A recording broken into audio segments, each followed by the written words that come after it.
NCS 기반 병원 코디네이터 제31강 이번 시간은 병원 대화 예절에 대해서 여러분하고 같이 알아보도록 하겠습니다. 자, 우선 대화 보통 우리가 커뮤니케이션이라고 많이 이야기하지요. 커뮤니케이션이라고 하는 것이 무엇이냐? 커뮤니케이션이라고 하는 것은 혼자 하는 건 커뮤니케이션이 아니죠.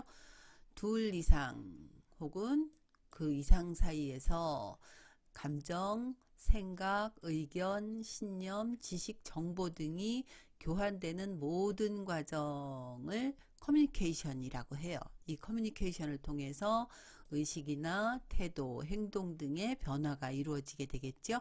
이 전 과정을 커뮤니케이션이라고 이야기합니다. 자, 그럼 의료 현장에 있어서의 커뮤니케이션을 이번 시간과 다음 시간 여러분하고 같이 알아볼 텐데요.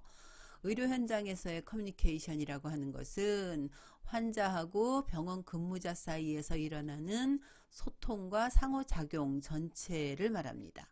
자, 그래서 환자가 우리 병원에 와서 대화하는 것뿐만 아니라 뭐 몸으로 하는 것 아니면 동작으로 하는 것, 뭐 제스처라든지 언어라든지 이 모든 것들이 의료 커뮤니케이션의 범위에 들어갑니다. 자, 그럼 의료 커뮤니케이션은 어떤 능력을 가지고 있을까요?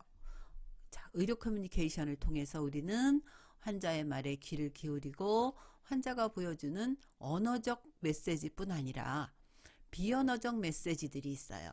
뭐 예를 들어서 뭐 많이 불편하세요? 라고 하는데 대화로는 아니요 그냥 조금 이라고 하는데 환자가 많이 몸을 비튼다든지 찡그린다든지 할 때 보면 이 환자의 언어와 비언어적 메시지가 일치하지 않는 경우들을 많이 볼 수가 있거든요. 그래서 환자가 보여주는 비언어적 메시지도 정확하게 우리가 읽을 수 있어야 되겠습니다. 그래서 이 환자가 말하는 것과 말로 다 표현하지 못하는 것들을 전체적으로 다 이해하는 능력을 가진 사람이 의료 커뮤니케이션 능력이 좋은 사람이다 라고 이야기할 수 있겠죠. 자, 커뮤니케이션은 병원에서 볼 때 환자와 병원 근무자 사이에서 환자의 생각이나 감정, 느낌이 이제 병원 근무자나 환자에게 상호 전달되는 거죠. 병원 근무자는 지식이나 정보를 환자에게 전달을 할 거고 환자는 본인이 가지고 있는 생각이나 감정, 그다음에 통증이라든지 증상이라든지 이런 것들을 전달할 거예요. 이것을 통해서 공통적으로 어떤 부분들에 대해서 공감대를 형성하는 것이 있을 거 아니에요? 이것이 커뮤니케이션의 과정입니다. 한 번 더 정리할게요. 커뮤니케이션은 말하는 사람이 있고 말을 듣는 사람이 있겠죠. 자, 누가 누구한테 하는데 자, 무엇을 어떤 방법으로 하느냐의 방식의 차이가 있겠죠. 전화로 하는 경우도 있고 글로 할 수도 있고 뭐 아니면 종이에 쓸 수도 있고 혹은 문진표를 통해서도 있고 혹은 몸짓을 통해서도 있고 이 모든 것들이 메시지예요. 그것을 전달하는 방식이 매체가 되겠죠. 이것을 통해서 피드백을 가지게 되죠. 이 피드백을 통해서 어떤 효과를 내는가, 자, 얼마나 잘 전달되었느냐, 어떻게 전달되었느냐, 충분히 전달되었느냐 라고 하는 것들이 피드백 과정이 되겠습니다. 자, 그럼 병원 내에서 커뮤니케이션의 종류로는 어떤 것들이 있을까요? 자, 우선은 병원 근무자들 내부적인 커뮤니케이션이 있을 수가 있겠죠. 자, 업무 협의를 하고 업무 지시를 받고 그다음에 업무에 대해서 보고하고 병원 내에서 회의를 하거나 교육을 하거나 이 모든 과정이 내부 커뮤니케이션에 속합니다.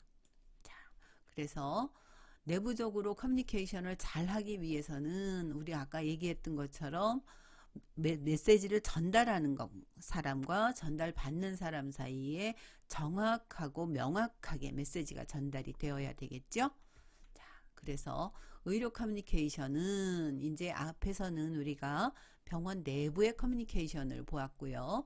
두 번째로는 이제 의사와 환자 간의 커뮤니케이션은 대체로 병력 그리고 뭐 환자에 대한 설명 증상에 대한 설명 그리고 시술에 대한 내용들을 설명하는 것 이런 것들이 이제 의사와 환자 간의 커뮤니케이션이 되겠죠. 그 다음에 간호사와 환자 간에는 입원 안내를 한다든지 뭐 수혈에 대해서, 그 다음 뭐 입원 환자라든지 외래 환자 같은 경우 투약 지도를 한다든지, 환자나 보호자한테 통증 관련해서 뭐 메시지를 전한다든지 하는 것들이 간호사와 환자 사이의 커뮤니케이션이 되겠습니다. 자, 그 병원에는 또 의료 기사들이 있죠. 의료 기사 어떤 종류가 있는지 우리 앞에서 다 공부했습니다. 방사선사, 물리치료사, 임상병리사 이런 사람들이 다 의료 기사라고 했어요. 의료 기사와 환자 간에는 어떤 것을 하겠습니다 라고 안내하고, 어떻게 하겠습니까? 협조해 주시기 바랍니다. 괜찮으시겠습니까? 라고 하는 동의가 있을 거고요. 그 다음에 오른쪽으로 누워주세요. 바로 누워주세요. 몸을 조금 더 세워주세요. 뭐 해주세요. 이러저러한 지시 등이 의료 기사와 환자 사이의 커뮤니케이션이 되겠습니다. 자, 병원 코디네이터의 환자 커뮤니케이션은 우리 병원 전체에 대한 안내, 그리고 환자가 받을 진료나 치료에 대해서 상담하거나 뭐 수납하거나 차기 진료를 예약하거나 하는 것들이 병원 코디네이터와 환자 사이의 커뮤니케이션이 되겠죠.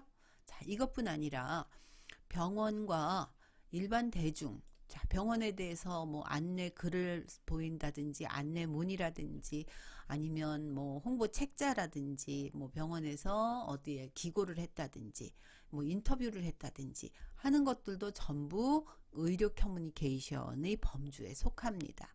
그리고 병원 코디네이터들이 이제 앞으로 병원의 대중과의 커뮤니케이션에 굉장히 역할을 많이 하게 되죠. SNS라든지 홈페이지라든지 하는 것도 전부 대중하고 하는 의료 커뮤니케이션의 한 분야입니다. 자, 미국 병원에서 조사를 했던 건데요. 환자는 20%는 질문을 하지 않습니다. 그리고 13%는 질문에 대해서 내가 원하는 답을 못 얻는다 그래요. 의사한테 질문하는 시간은 8초고 의사는 80초 정도로 설명했는데도 불구하고 13%는 질문에 대해서 원하는 답을 얻지 못한다. 자, 이러기 때문에 커뮤니케이션을 잘 하는 것은 굉장히 중요하죠. 그리고 환자의 50%만 의사가 뭐라고 했는지를 기억한다는 거예요. 즉, 병원 코디네이터가 병원에 필요한 이유가 바로 여기에 있습니다.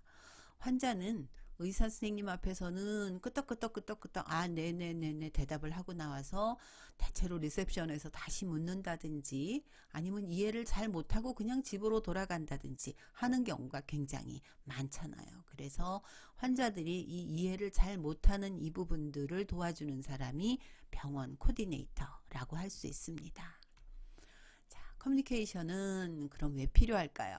병원 코디네이터 자신으로 보면 사람에 대해서 이해하는 능력이 좋아집니다. 그리고 원만한 관계를 통해서 사회생활을 하는데 성장적 요소가 되고, 그것을 통해서 병원이라든지 혹은 사회 속에서 내가 성장할 수 있는 방법이 커뮤니케이션을 잘하는 것이지요.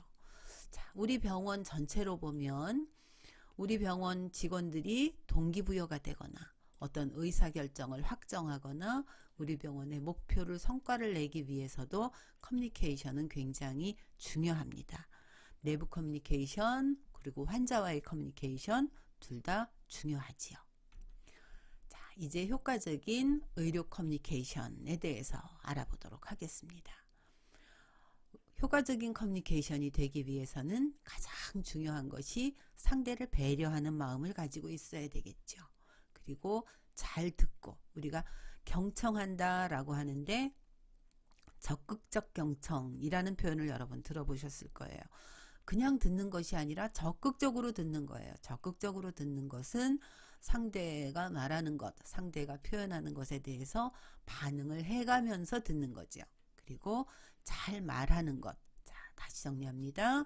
효과적인 의료 커뮤니케이션이 되기 위해서 우리는 첫 번째 배려, 그 다음에 경청, 그리고 잘 말하기를 익혀야겠습니다. 이제 하나씩 같이 알아보도록 하겠습니다.